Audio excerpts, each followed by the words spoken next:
pada 11 Mac yang lepas, satu maklumat telah diterima berkaitan dengan usaha untuk membawa masuk dedah ke negeri Sabah.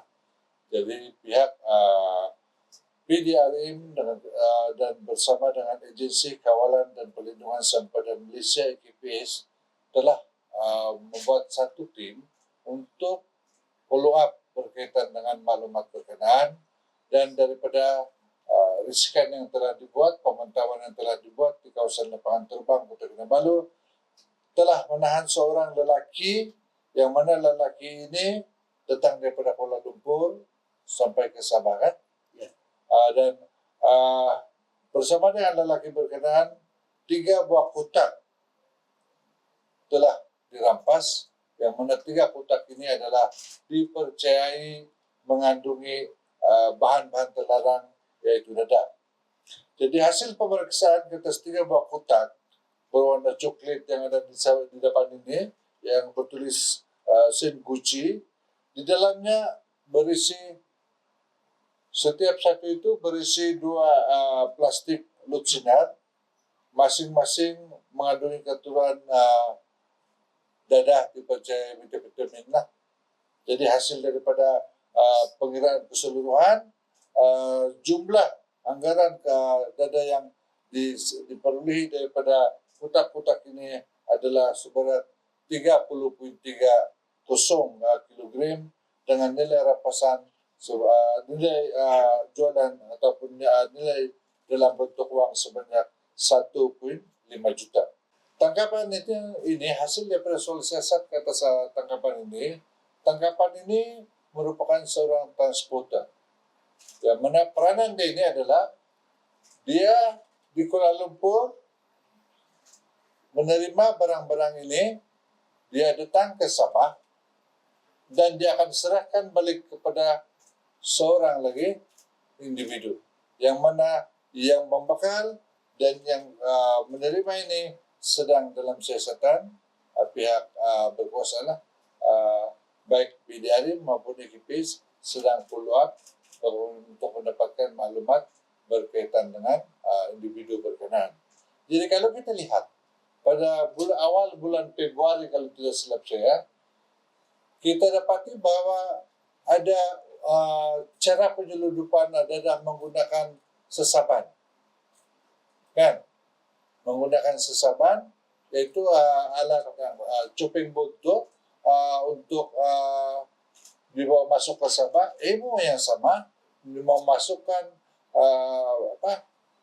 dadah itu dalam sesaban atau cuping boot itu.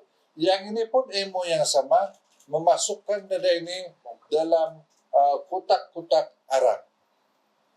Jadi ilmu yang sama, cuma alat yang digunakan agak berlainan. Baik, dalam masa yang sama, pada 13 hari bulan 3 juga, di Tawau, pihak Jabatan Siasatan Jenayah Narkotik Tawau telah menahan seorang lelaki di satu kawasan permistur penyimpanan kenderaan. Dan daripada pemeriksaan ke atas lelaki berkenaan dan tempat dia ditangkap ini, telah menjumpai 3 bungkus plastik bertulis Guan Yin Wang. Artinya Guan Yin Wang ini adalah tiga teh Cina, di mana pemeriksaan di dalam dia mendapati bahawa setiap bungkusan itu mengandungi dadah. Jadi berat dadah adalah lebih dianggarkan 3 kg dengan harga 150.000. Hasil soal siasat ke atas tangkapan pertama ini telah membawa kepada tangkapan seramai 3 orang di sebuah kampung atau kampung Jawa di Tawau, membawa kepada tangkapan 3 orang dan rampasan sebanyak 20.48 kg dadah bernilai lebih kurang 1.024 juta. Jadi berdasarkan kepada 2 tangkapan ini, ini MO dia adalah berlainan. Dan yang paling ketara di sini adalah cara packaging atau cara cara pembungkusan dada ini berlainan.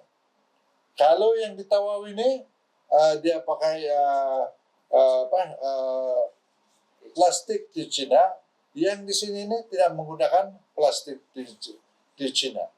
Jadi kita mensyaki bahwa kalau berdasarkan kepada dua